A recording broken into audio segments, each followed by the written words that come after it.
Peço que você abra comigo no livro de Atos dos Apóstolos, no capítulo 16.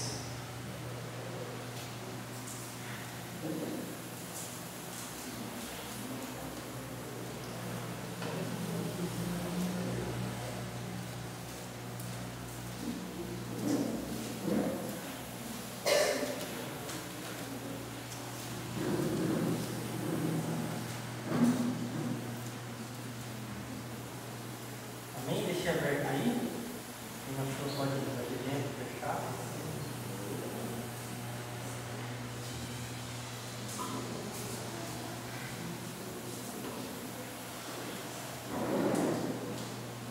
Atos 16, versículo 16 também.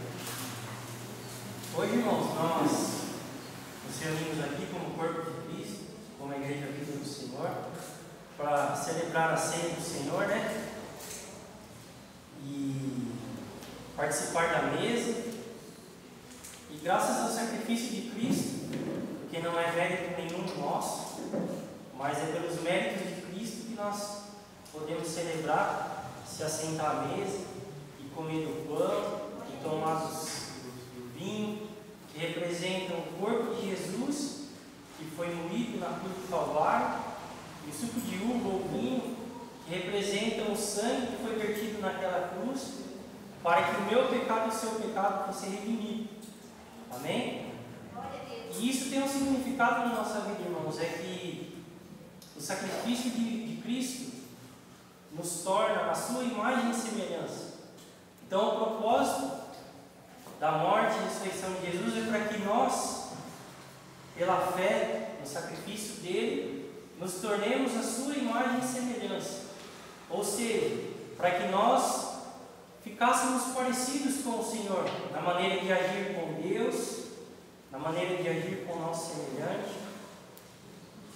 E eu queria compartilhar com vocês, irmãos, algo que Deus colocou no meu coração durante essa semana, buscando do Senhor uma palavra, que está no livro de Atos, aonde Ele nos resgatou naquela cruz, para que nós pudéssemos viver uma vida segundo o Evangelho que Ele mesmo ensinou. Amém? Eu acho lindo quando a Bíblia diz que Ele não enviou um anjo, mas Ele próprio, o Deus encarnado, veio e ministrou o Evangelho a cada um de nós. E mesmo hoje não mais em corpo presente no nosso meio, Ele fala e clama através do Espírito Santo, no meu coração e no seu coração. Amém? E o texto de Atos 16, ele diz assim, irmãos, eu vou ler todo e depois eu queria explanar algumas coisas que Deus colocou no meu coração com os irmãos. Ele diz o seguinte, a partir do 16: E aconteceu que, indo nós, isso é o apóstolo, quem está falando o texto falando, né? Lucas. E aconteceu que, indo nós para o lugar de oração, nos saiu ao encontro uma jovem escrava que estava tomada por um espírito que é usado para prognosticar eventos futuros, ou espírito de adivinhação. Dessa forma, ela arrecadava muito dinheiro para seus senhores, por meio de adivinhações. Seguindo a Paulo e a nós, vinha essa moça gritando diante de todos: Estes homens são servos do Deus Altíssimo, e vos anunciam o caminho da salvação. E ela insistiu em agir assim por vários dias. Finalmente, Paulo irritou-se, ou em algumas traduções indignou-se, com aquela atitude, e dirigindo-se ao Espírito, o repreendeu, exclamando: Ordeno a ti, em nome de Jesus Cristo, retira-te dela. E ele naquele mesmo instante saiu. Percebendo que a sua esperança de lucro havia se esgotado, os proprietários da escrava agarraram Paulo e Silas e os arrastaram para a praça principal, diante das autoridades, e, apresentando-os aos magistrados locais, os acusaram afirmando: Estes homens, sendo judeus, perturbam nossa cidade, pregando costumes que a nós, romanos, não é lícito acatar e tampouco praticar. Então uma multidão unânime os atacou, e os magistrados, rasgando-lhes as roupas, ordenaram que fossem açoitados com varas. Depois de tê-los espancado muito, os jogaram na prisão, recomendando ao carcereiro que o vigiasse com toda atenção. Havendo recebido tais ordens expressas, ele os lançou no cárcere interior e lhes prendeu os pés no tronco. Por volta da meia-noite, Paulo e Silas estavam orando e entoando hinos de louvor a Deus, enquanto os demais presos ouviam. De repente, aconteceu um terremoto tão violento que os alicerces da prisão foram abalados. No mesmo instante, todas as portas se abriram e as correntes que prendiam a todos se soltaram. O carcereiro despertou do sono e, vendo abertas as portas do cárcere, desembainhou a sua espada a fim de se matar, pois concluíra que os presos todos houvessem escapado. No entanto, Paulo gritou: não te faças isso, eis que estamos todos aqui. Então o carcereiro pediu luz, correu para dentro e, trêmulo, atirou-se aos pés de Paulo e Silas. Em seguida, conduziu-os para fora, rogou-lhes: senhores, o que preciso fazer para ser salvo? Eles prontamente lhe afirmaram: crê no Senhor Jesus, e assim serás salvo tu e os de tua casa. E lhe ministraram a palavra de Deus, bem como a todos de sua casa. Naquela mesma hora da noite, tomando-os consigo, lavou-lhes os ferimentos, e logo foi batizado, e ele e todas as pessoas de sua casa. Então insistiu para que subissem a sua casa, onde lhes preparou mesa farta, e com todos os seus expressava grande júbilo por haverem crido em Deus. Amém? Até aí, irmãos?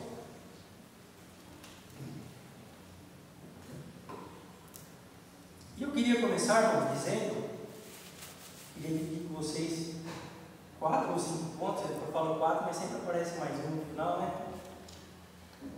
Que Paulo, ele estava ali em Filipos, pregando o Evangelho, e ele ficou ali na cidade. Se a gente vê um pouquinho antes, foi ali que a Lídia se converte. E eles tinham um lugar onde eles oravam ali. Tanto é que um pouquinho antes, se a gente for ler, diz que eles foram orar à beira do rio e viram ali as mulheres lavando as roupas, né, à beira do rio, e pregaram o Evangelho, e elas creram, e ali estava a Lídia e outras mulheres no meio. E Paulo, ele permaneceu ali com Silas, Lucas, que escreveu o livro de Atos, e diz que no outro dia, todos os dias, eles estavam indo para esse lugar de oração. Não sei se era ali ainda na beira do rio, não sei o lugar, mas diz que eles ainda iam ao lugar de oração todos os dias. E, irmãos, todo mundo aqui conhece Paulo. A gente sabe que Paulo, ele era um perseguidor dos cristãos, daqueles que seguiam Jesus Cristo, antes de ser iluminado por Deus, antes de ser chamado por Deus, antes de reconhecer Jesus como Messias, o enviado de Deus. E esse homem, qual Deus chamou, junto com os colaboradores ali na pregação do Evangelho, Silas e outros, eles estavam indo para orar, para buscar uma direção de Deus.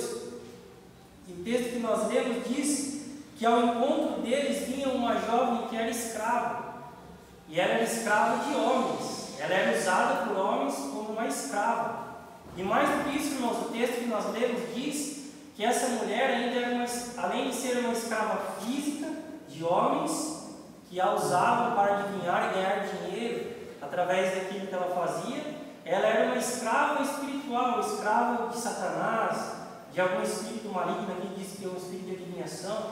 Então essa mulher, essa jovem, era uma jovem escrava tanto dos homens, né, no reino físico, tanto quanto no reino espiritual.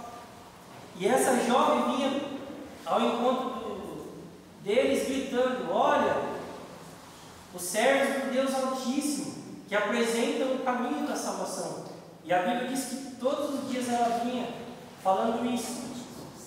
E a Bíblia diz que, geralmente, se a gente estivesse pregando o Evangelho e alguém viesse falando assim, a gente ia glorificar, né?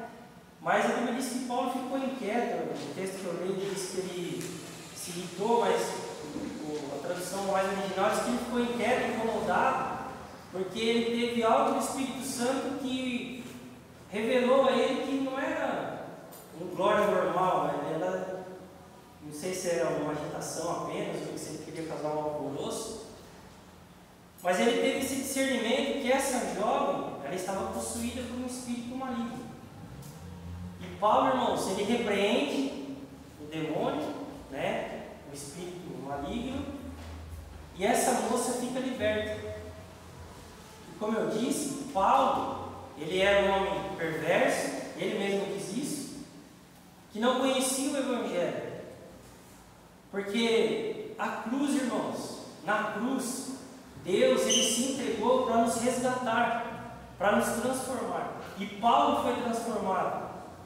E uma pessoa, irmãos, um homem que perseguia, que matava, porque não reconhecia em Cristo o Messias, agora estava sendo usado por Deus para libertar aquela mulher. E quando Paulo se converte, ninguém dava crédito. Tanto é que Barnabé viu ele pregando e meio que apadrinhou o apóstolo Paulo. Mas muitos não davam crédito. E a primeira coisa que eu queria dividir com vocês, irmãos, é isso. É que a cruz nos chama para que nós possamos viver a cada dia aquilo que, não que a gente aprendeu dos nossos pais ou das nossas próprias concepções, mas daquilo que nós aprendemos da boca do próprio Senhor, que é o Evangelho. Eu não sei a sua origem, eu não sei de onde você veio, eu não sei o que você aprendeu, eu não sei aos pés de quem você foi ensinado. Isso não importa. O que importa é a partir do momento que você se dobrou a Cristo. O que importa é o chamado que Ele tem para mim e para a sua vida. Ele nos chamou, irmãos, para que através da mesma forma que Ele libertou as nossas vidas, da escuridão, do não saber, Ele nos chama a cada dia para que através de mim e você, pessoas sejam libertas pelo conhecimento do Evangelho, libertas espiritualmente, assim como essa menina foi. Deus ele tem um chamado para mim e para você, para que a gente possa entender que a cruz tem esse valor de transformação, para que através de nós, pessoas sejam iluminadas a cada dia. Amém? Pelo aprendizado do Evangelho, por aquilo que nós fazemos, por aquilo que nós vivemos. Esse é o chamado de Deus. Então não importa a sua origem, não importa de onde você veio, não importa o que você fez. O que importa é a partir do momento que, assim como o apóstolo Paulo se dobrou a visão, o caminho de Damasco, e disse: o que queres de mim, Senhor? O que importa é a partir desse momento, irmão. O dia que eu e você fomos iluminados por Jesus e chamados para que nós possamos fazer assim, falar assim também: o que queres de mim, Senhor? Eis-me aqui. Amém? E foi algo maravilhoso, irmãos, porque aquela jovem que era escrava, ela foi liberta. E a segunda coisa que eu queria dividir com vocês é que nem sempre, às vezes, que nós vamos fazer a vontade de Deus, e Deus vai fazer coisas maravilhosas através de mim e você, não para nós se gloriarmos, não, mas para a glória de Cristo, para que as pessoas vejam o seu poder, o seu amor, a sua misericórdia, o seu perdão. Muitas das vezes, irmãos, a gente não vai ter reconhecimento dos homens, e nem é, eu quero deixar bem claro que nem é para a gente esperar isso.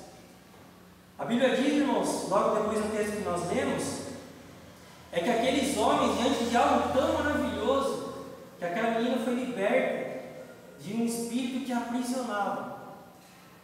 Eles não percebendo isso, eles ficaram bravos com Paulo, porque eles perceberam que a esperança de lucro havia se esgotado, porque eles ganhavam dinheiro às custas daquela jovem que era uma escrava. E mais ainda, eles incitaram as autoridades daquela cidade e inflamaram elas a se irritar contra Paulo e Silas. E a Bíblia diz que a multidão ficou furiosa e pegou os dois e prenderam os dois. Então, irmãos, a segunda coisa que eu queria compartilhar com vocês nessa noite é que nem sempre fazer a vontade de Deus, nem sempre cumprir o chamado que Jesus tem para mim e para a sua vida, a gente vai ter a aprovação dos homens. Principalmente, irmãos, se aquilo lá tirar privilégio de pessoas, se aquilo lá libertar pessoas de homens corruptos que veem nas almas só motivo de lucro. Então, se você tem vivido a vontade de Deus, feito a vontade de Deus, vivido o Evangelho de Jesus Cristo da melhor forma possível, e não tem visto o reconhecimento dos homens, fique em paz, irmãos, porque o galardonador da minha e da sua alma é Jesus Cristo. Amém? Amém. Não importa ter o aplauso dos homens ou a aprovação dos homens, o que nos importa é fazer a vontade de Deus. Amém? Amém.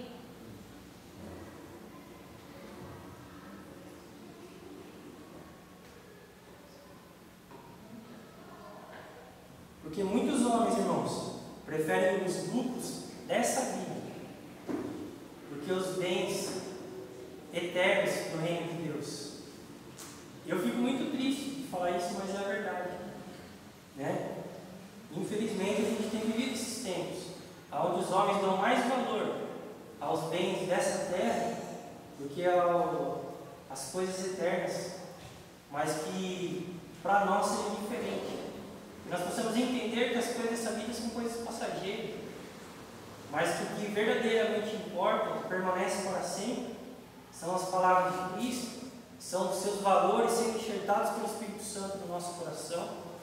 Mesmo que, irmãos, o mundo todo não dê crédito ou não reconheça essas coisas, mas Deus, Ele reconhece os seus.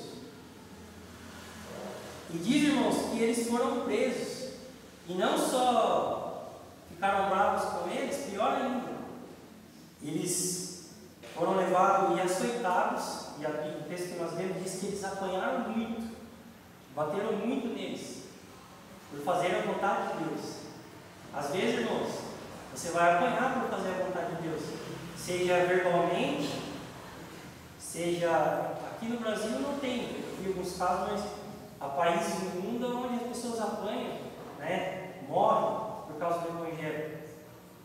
Então quer dizer, irmãos, que muitas vezes por viver o Evangelho você vai apanhar do sistema,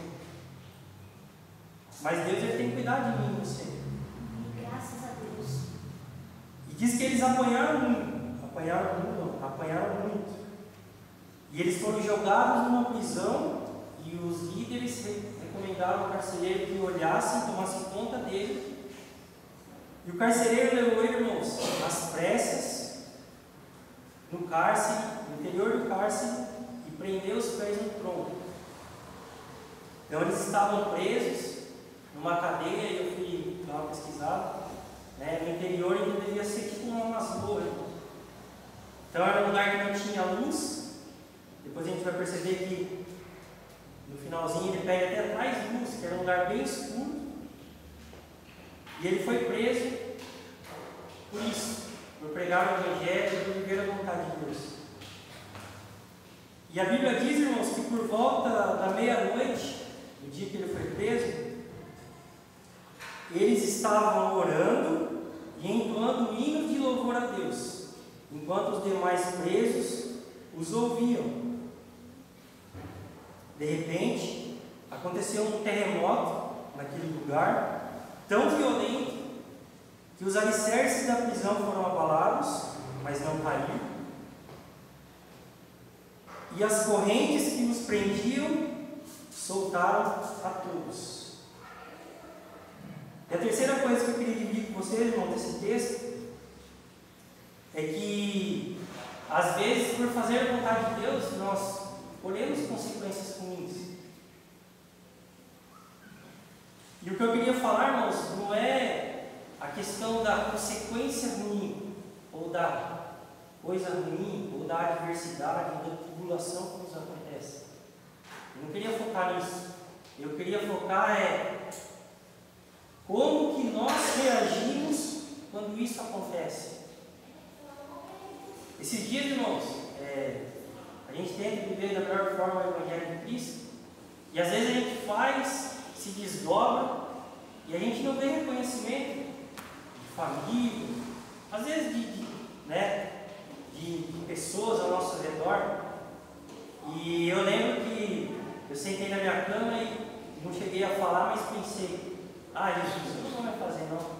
Estou cansado, né? Faz, e ninguém reconhece. Olha a minha reação, talvez você vai se identificar aí, né, irmãos? Ou também quando a gente está fazendo a vontade de Deus, as coisas não estão dando certo na nossa vida, e a gente faz aquela velha pergunta: Jesus, por que, Jesus? Mas eu estou fazendo a sua vontade, Jesus, por que isso está acontecendo na minha vida? Olha a atitude de Paulo e Silas, irmãos.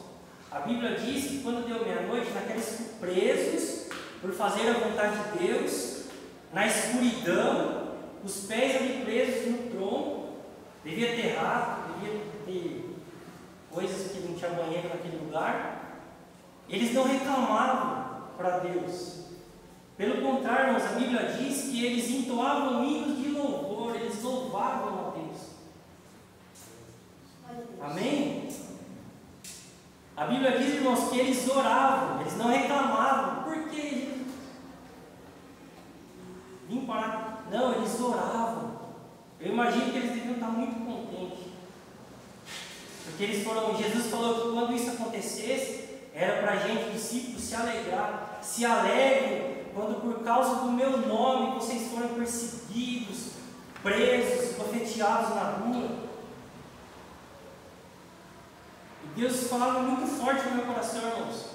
Quando nós fazemos a vontade de Deus e nos encontramos em circunstâncias que a gente não queria estar, mesmo fazendo bem, que nós não venhamos mais reclamar, que nós não venhamos mais duvidar do poder de Deus, mas que nós possamos louvá-lo no meio da tribulação, da angústia, que nós possamos não mais reclamar a Deus, mas orar a Ele, buscar a Ele, como Pedro disse, entregar as nossas ansiedades diante dEle, porque Ele tem cuidado de nós. Glória a Deus. Ele não é um Deus descuidado, que descuida dos seus, Ele cuida de nós. Graças a Deus. Amém? Mas eu estou passando por isso, por aquilo, irmãos. Esses homens não viram por esse prisma. Eles louvavam e glorificavam, independente de estar presos na escuridão, porque eles estavam felizes apenas por estar fazendo a vontade de Deus. Que a partir de hoje eu e você possamos nos alegrar apenas por fazer a vontade de Deus, porque foi para isso que Ele nos chamou. Amém? Amém. Esse é o terceiro ponto, irmãos, que eu queria dividir com vocês. E aqui ele vai continuar dizendo que Deus, Ele vem e fez um terremoto, e os alicerces daquela cadeia foram abalados, e ali se soltaram as algemas dos homens. Sabe por quê, irmãos? Porque Deus, Ele ouve o clamor. O problema é que a gente quer que seja rápido, mas o tempo de Deus é diferente do nosso.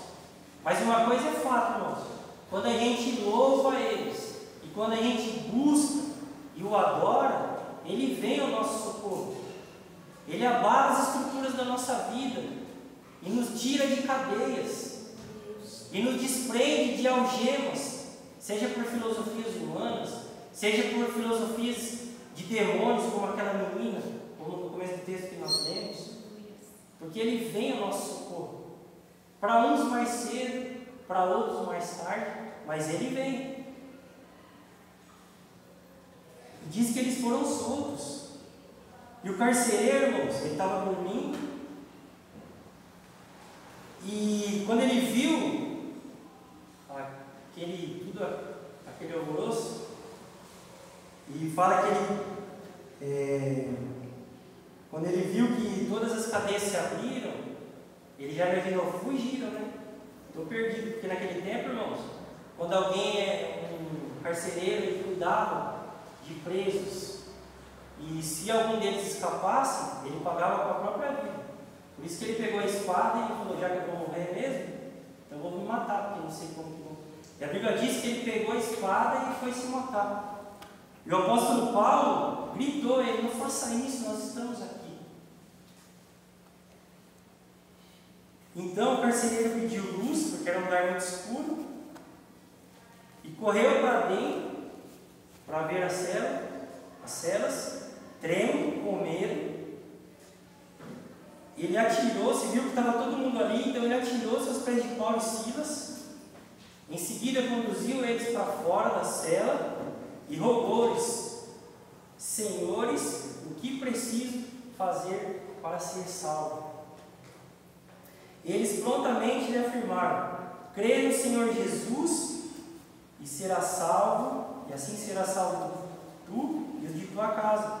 E lhe ministraram a palavra de Deus, bem como a todos de sua casa. Naquela mesma hora da noite, tomando-os consigo, lavou-lhes os ferimentos, e logo foi batizado, ele e todas as pessoas de sua casa. A quarta coisa que eu queria dividir com vocês, irmãos, é que de algo ruim, Deus sempre tem algo bom para fazer através da minha e da sua vida. Eles estavam presos, irmãos. Talvez eles não tinham ali perspectiva nenhuma. Imagine eles, quanto tempo será que a gente vai ficar aqui? Um mês, um ano, 15 dias? Então não tinha. Mas eles sabiam que eles estavam nos cuidados de Deus. E eu quero deixar que isso martele muito no seu coração, irmãos. Que Deus, Ele sempre tem algo bom, Ele sempre tem um bom propósito de coisas ruins que acontecem na minha e na sua vida. Basta a gente confiar e basta nós fazermos o que Ele nos pede. Amém? Amém. Irmãos, de ser presos por fazer a vontade de Deus, Deus vem e liberta eles, e o carcereiro vendo essa maravilha que Deus fez na vida deles, ele reconhece o Deus da vida de Paulo e Silas, e a pergunta que ele faz: o que eu preciso para fazer para ser salvo? E Paulo simplesmente diz: creia no Senhor Jesus e será salvo tu e os de tua casa. Porque se ele se arrependesse e convertesse, irmãos, como um homem e pai de família, provavelmente a sua esposa e seus filhos iam seguir. Amém? Quando eu martelava nisso, eu lembrava, hoje é dia de ceia, como a gente disse no começo, eu lembrava da cruz de Cristo. Porque quando Jesus, irmãos, ele estava sendo crucificado naquela cruz, os únicos que estavam ali, que eram mais próximos dele, eram Maria Madalena, João.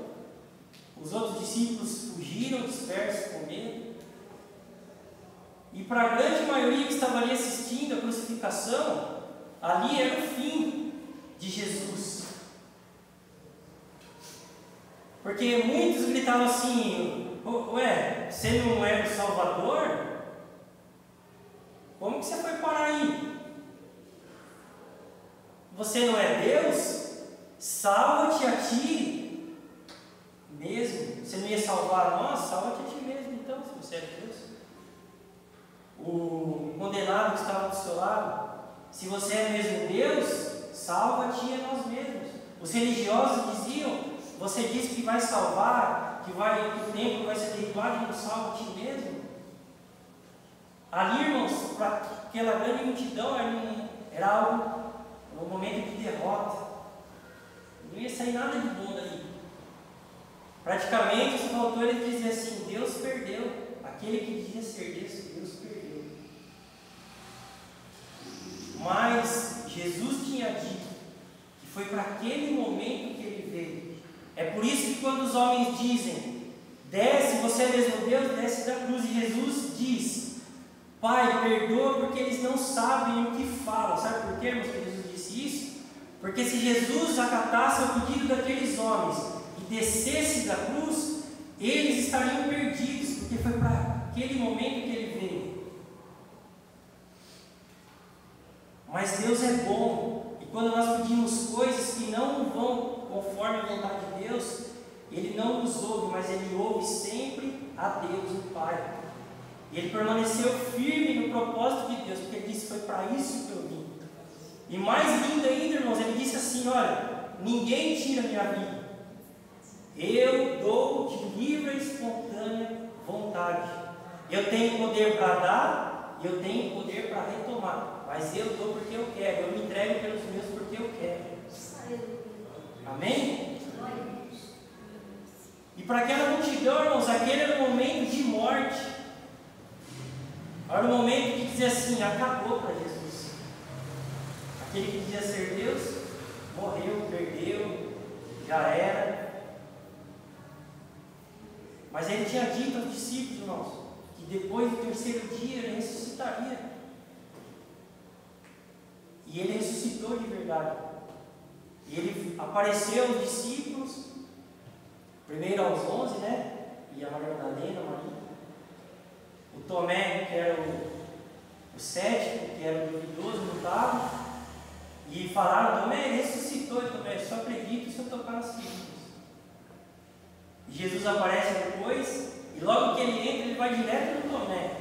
Pode tocar.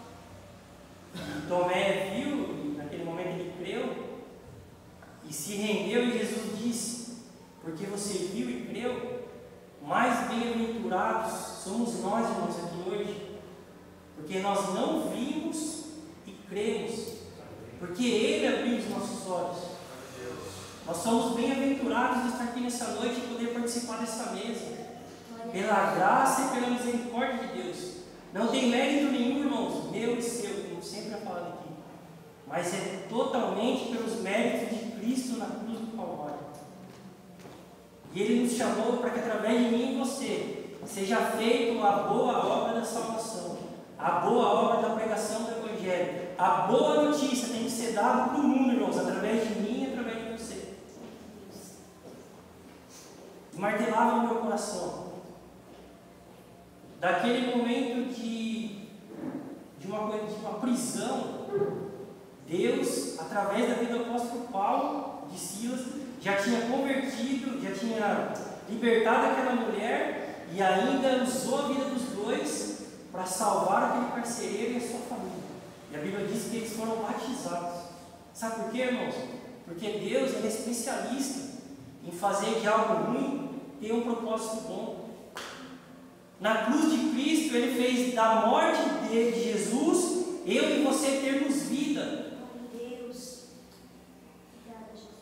Então, tudo de ruim que acontece na sua vida tem um propósito bom.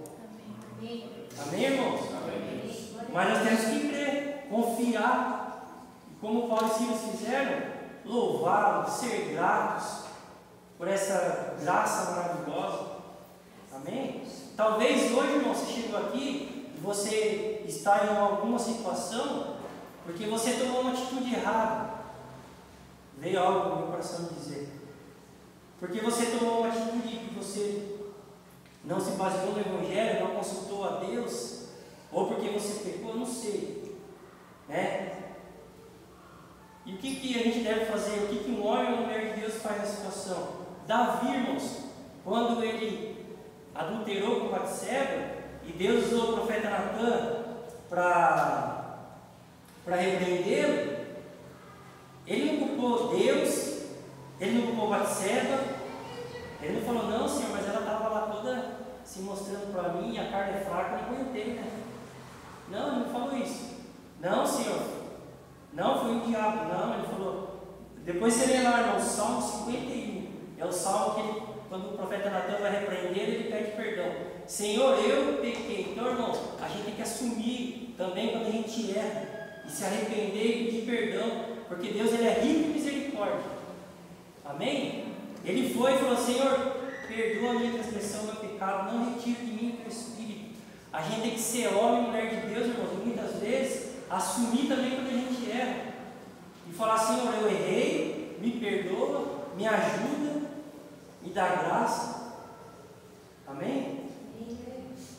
E para terminar, irmãos, o versículo 34, ele diz o seguinte: então, depois que ele foi batizado, depois que Deus fez essa maravilha na vida daquela jovem, do carcereiro e de sua família, então insistiu para que subissem à sua casa, onde lhes preparou mesa farta. Guarde isso. E com todos os seus expressava grande júbilo por haver crido em Deus. Quando eu li esse versículo, irmãos, o Espírito Santo me fez lembrar quando a Bíblia diz que depois de tudo isso, depois de todo esse alvoroço, todo esse momento ruim, toda essa tribulação, depois dessa maravilha também que Deus fez na vida deles, o carcereiro chamou ele para casa e preparou uma mesa farta. O Espírito Santo trouxe o meu coração, irmãos, para terminar com isso, para você. E ele me trouxe à memória o que Jesus disse para os discípulos na última ceia. E hoje é dia de ceia. Você não precisa abrir, está lá em Mateus 26, versículo 26, ele fala assim: enquanto eles comiam, enquanto eles tomavam a ceia, Jesus pegou o pão, ele deu graças, quebrou e deu aos seus discípulos, dizendo: tomai e comei, este é o meu corpo, que será entregue ao vosso favor, para a remissão dos seus pecados. Em seguida, ele tomou o cálice com vinho, deu graças e entregou aos seus discípulos, partilhando a cada um deles, proclamou: bebei desse cálice todos vocês. Aqui não fala, mas nos outros evangelhos fala: esse é o cálice do meu sangue, o sangue da nova eterna aliança, que será derramado em favor de todos vocês, para a remissão dos seus pecados. Aí ele fala no 28: pois isto é o sangue da minha aliança, derramado em benefício de muitos, para a remissão dos pecados. E ele diz: e vos afirmo que de agora em diante não mais tomarei deste fruto da videira, até aquele dia que beberei novo vinho convosco no reino de meu Pai. E assim, após terem cantado um hino de louvor, igual Paulo e Silas lá, saíram para o Monte das Oliveiras. Jesus, irmãos, ele ia passar pela cruz, e o que ele fez? Ele entoou um hino de louvor a Deus. Que nós possamos louvar a Deus todos os dias da nossa vida. Amém. Pelo que ele fez, pelo que ele faz, pelo que ele tem feito, pelo que ele vai fazer. Amém. Glória a Deus. E ele disse, irmãos, que era a última vez que ele ia beber aqui. O fruto era a última vez que ele ia ceiar com ele. Mas os outros evangelhos dizem: mas eu vou preparar uma mesa lá. Uma mesa farta. E eu vou servir vocês. Amém? Paulo, depois que passou por tudo aquilo, irmãos, ele teve uma mesa farta. Porque Deus, ele tem uma mesa farta para mim e para você. Não de coisas dessa terra, porque tudo isso passa, irmão. Isso aqui passa, isso aqui já passou faz tempo. O que está lá fora estacionado passa. Aonde a gente mora passa. Mas as coisas de Deus permanecem para sempre. Que essas coisas possam mover o nosso coração. Que participar dessa mesa possa nos alegrar. Glória a Deus. Irmãos, a gente não precisa querer participar da mesa dos reis dessa terra. O que a gente tem que querer é participar da mesa do Rei dos Reis e do Senhor dos Senhores. Aleluia. Tudo aquilo que o mundo tem para oferecer para vocês desvanece. O ladrão rouba, está cheio de ladrão roubando carro importado, casa de condomínio, está cheio de corrupto no governo, desviando dinheiro de criancinha, de merenda, porque essas coisas passam, corrompem os homens. Mas as coisas do reino dos céus são eternas. Que isso possa mover nosso coração a partir de hoje. Amém? Porque quando a gente entender isso, irmãos, a gente vai ser grato, assim como aqueles homens foram, numa prisão escura, no meio de cocô, xixi, rato, na escuridão, porque Cristo era a luz do coração daqueles homens. Que Ele possa ser a luz do meu e do teu coração também. Que Ele possa ser o maior bem que nós temos. A ponto que se o governo falar: se você não renunciar, eu vou tirar tudo que você tem. A gente fazer igual os irmãos de Hebreus têm escrito. O autor de Hebreus fala assim: olha, vocês tiveram os seus bens confiscados, mas mesmo assim vocês não desanimaram, porque vocês entenderam que Deus tem tesouros eternos para vocês. Amém? E há uma mesa posta, irmãos, no reino de Deus, esperando por mim e por você, uma mesa farta. Então, para terminar, eu queria dizer isso. Está difícil? Continue. Os homens não têm dado valor ao que você tem feito pelo Evangelho de Cristo? Continue. Louve a Ele por isso. Está cansado? Peça força a Deus, porque Ele te dá. Amém? Amém. Porque Ele é a nossa força, Ele é a nossa fortaleza. Glória a Deus. Está com medo? Peça a Deus coragem, porque Ele te dá coragem. Está confuso? Peça ao Espírito Santo clareza no seu entendimento. Porque a Bíblia diz que Ele era o Consolador que ia confirmar as palavras de Cristo no nosso coração. E a Bíblia diz que é Ele que escreve, não mais nas tábuas de pedra, mas na tábua de carne do meu e do seu coração. Amém? E eu queria terminar, pedir para você ficar de pé para a gente orar e terminar com isso. Há uma mesa sendo preparada para mim e para você. Amém? E quem prometeu isso, irmão, não é homem, é o próprio Deus que se encarnou e revelou a nós as verdades de Deus. Amém? Ele não mente. E outra coisa, a Bíblia diz que mesmo quando eu e você somos infiéis, Ele é fiel, Ele permanece fiel. Então Ele permanece fiel a tudo aquilo que Ele falou e prometeu. Amém? Amém. Talvez, irmão, você nunca vai ter uma coroa aqui nessa terra, mas ter uma coroa para nós lá no céu. Amém? Amém. Talvez, eu vi o testemunho daquele ator de Caviezel, que fez o papel de Jesus na Paixão de Cristo, e depois que ele fez esse filme, ele foi cancelado em Hollywood. No testemunho dele ele disse: eu posso não ter meu nome na calçada da fama ou no hall da fama aqui dos homens, mas o meu nome está escrito no livro da vida. Amém? Que o nosso nome esteja escrito lá, que a gente possa, irmãos, honrar a Deus, o nosso nome escrito lá e fazer a vontade dele, viver o que Ele tem para nós, porque Ele tem maravilhas para fazer através da minha e da sua vida. Assim como Ele fez aqui na vida de Paulo, na vida de Silas e na vida de todos aqueles que Ele chamou. Amém? Amém. Querido